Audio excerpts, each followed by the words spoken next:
Hedgehog numbers are falling sharply across Europe, with dramatic declines recorded in recent decades, and now a new Irish initiative is aiming to turn that around. 4 researchers and hedgehog advocates have come together to launch Hedgehog Conservation Ireland, encouraging communities to take simple steps to help protect one of our most loved garden visitors. Joining us now to tell us more is Elaine O'Riordan from Hedgehog Rescue in the University of Galway School of Natural Sciences, who's helping to lead the charge to better understand and safeguard hedgehogs here in Ireland. Elaine, a very good morning to you. Thanks for being with us on the show. Good morning, Alan. Thanks for having me.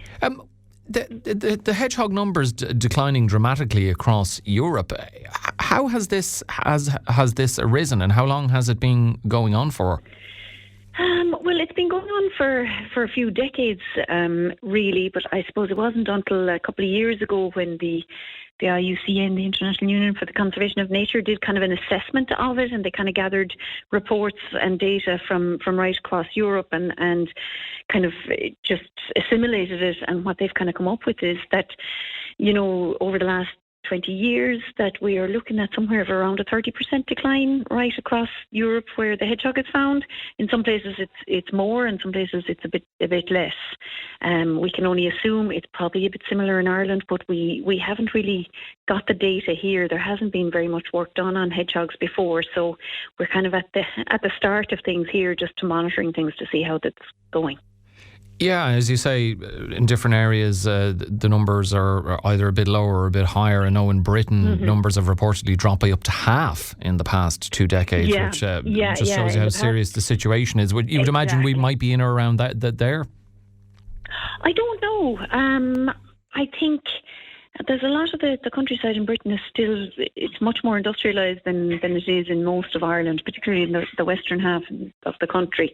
But certainly we face the same kind of environmental problems as everywhere else. So I would imagine they must be having an impact here too. And Elaine, just what are the main reasons behind the decline in hedgehog populations? Okay, well, I suppose they're pretty true to their name. So they live in hedges and that kind of edgy, scrubby habitat, little areas like that.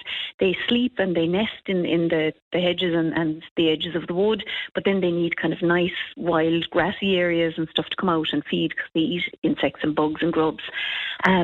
So it's the loss of these kind of habitats, I suppose, particularly in rural areas where the farmland is being developed and, it's changing. It's much more intensive, so there's a habitat loss there. And then of course the towns and the cities are moving outward as well, so there's increased urbanisation and the impact of people as well. Although conversely then they seem to be doing a bit better in kind of urban areas and suburban areas, like housing estates and things like that. The numbers are actually doing a little bit better than they are in the countryside. Which seems a bit counterintuitive when you talk about predominantly living up to their name. They live in hedges and scrubby areas like that. You would imagine to be more of those in rural areas, Elaine, that as more developments happen in urban or suburban areas, to be less places for hedgehogs to live and to thrive. Well, I suppose when you look at some parts of the countryside, and particularly more in the east and the south as well, there's vast tracts of just these big, large, either arable fields or silage fields and stuff like that, and they're a bit of a desert in terms of food for hedgehogs and spaces for nesting and stuff. So the hedgehogs there are kind of clustered in just the little areas where there are packets of scrub and kind of little feeding areas. Whereas in kind of more urban areas and green areas, there's gardens and parks, and everybody's got a little bit of shrubbery and bushes, and if they don't go in there, they'll go under the shed. And so there is more habitat actually in and around kind of suburban areas and towns and villages than there is out in the wide countryside. Even in the countryside, they tend to kind of go in gardens as well. They tend to use gardens a lot in the countryside. Oh, they do. I know that. They use mine anyway. I've seen them a few times, and always nice to see them trotting along. I mentioned Hedgehog Conservation Ireland, this new initiative. Tell us more about it and who's involved with it. Okay, so the initiative started by a man called Alan Bell, who's actually a business coach, and he heard an interview with Dr. Sophie Rasmussen, who's a Danish hedgehog researcher. He heard her on the Pat Kenny show one day and tracked her down. And I said, I'd love to do something with hedgehogs in Ireland, because he kind of encourages businesses to do green projects as well.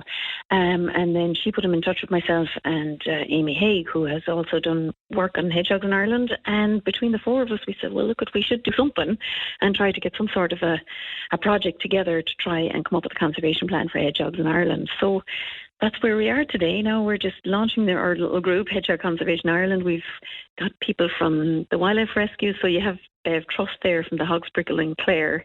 She's a good friend and a great helper to my project. So we've got the Wildlife Rescues and the National Parks and the environmental organisations and just business people and volunteers and people who are interested in hedgehogs. So we're literally getting together to kind of say, well, what do we know? What don't we know? And come up with some plans for the future for how we're going to look after hedgehogs in Ireland. As you mentioned earlier, Elaine, we don't quite know as of yet what the situation is, how serious or otherwise it is in terms of any decline of hedgehogs in Ireland. So what kind of research still needs to be done on Irish hedgehogs? How extensive will that workload be? Okay, I suppose it is. There's a lot of work. It's kind of wide open, really. There's only ever... I'm doing a PhD part-time myself on hedgehogs, and a lot of my work focuses on just recording the distribution of hedgehogs and the kind of habitats they're in. But yeah, we need to... There's an awful lot yet we need to know about hedgehogs in Ireland, and that hopefully will give us the kind of a baseline then, so we can monitor in the future what's happening in terms of the numbers and where they're living, and if that's changing or what's happening. Many people love hedgehogs, Elaine. They see them as the gardener's friend. Why are they hedgehogs so beneficial? They are lovely. People love, I suppose, do you know what? There's definitely the cute factor, because they are pretty adorable to look at. But also, they're not a nuisance or a pest, or they don't really cause problems anywhere. They don't try to break into your house usually, but sometimes, or chew wires or anything like that. And they are seen as the gardener's friend, because they do go around the garden and they're eating slugs and snails and bugs and grubs and stuff. And gardeners, of course, appreciate that little help out from nature. And I think, because they're not hugely common in many ways, so when people see them in their gardens, it's like, oh my goodness, you really feel like you've had an encounter with nature when you meet a little hedgehog in your garden. I know I did anyway. I still do every time I see them. So people really like hedgehogs, and they're always really excited to tell you about their hedgehogs in their gardens and stuff, which is wonderful, because for this project we're really going to need the public to get involved. It's all very well us coming here together talking about making a plan, but if the hedgehogs are out there and living in people's gardens and parks and stuff, we need to get the public involved in helping us to look after them. And on that then, how can the public get involved? And also, what are some simple steps, Elaine, that homeowners can take to make their gardens more hedgehog friendly? Okay, brilliant. Well, look, the first thing I would say is, if people want to sign up, become a hedgehog hero, and so go to the website hedgehogsireland.com, and there's a little button there so to invite people to sign up to get involved in Hedgehog Conservation Ireland and to get on the mailing list. So then, once we've had this meeting today, we've kind of got a plan. We're going to be contacting people, letting them know what's happening, giving people advice and tips for how you can help hedgehogs, how you can get involved in hedgehog surveys and stuff like that. So that's the first thing I'm really trying to ask people to get involved in. And the other thing then is just simple steps. Make little spots for wildlife in your garden. Leave some areas with some long grass and bushes, maybe a little pile of logs beside the shed or stuff like that, which will provide habitat and food for the hedgehogs. Try not to use the slug pellets and the pesticides, because they can be very harmful. If you've got any drains or something, cover them up, because quite often they fall into the uncovered drains, under the kitchen sink outside, or ponds or cattle grids. If you've got a pond or a cattle grid, if you put a little ramp in there, so if they fall in, they can climb out. So there's lots of small steps that people can do.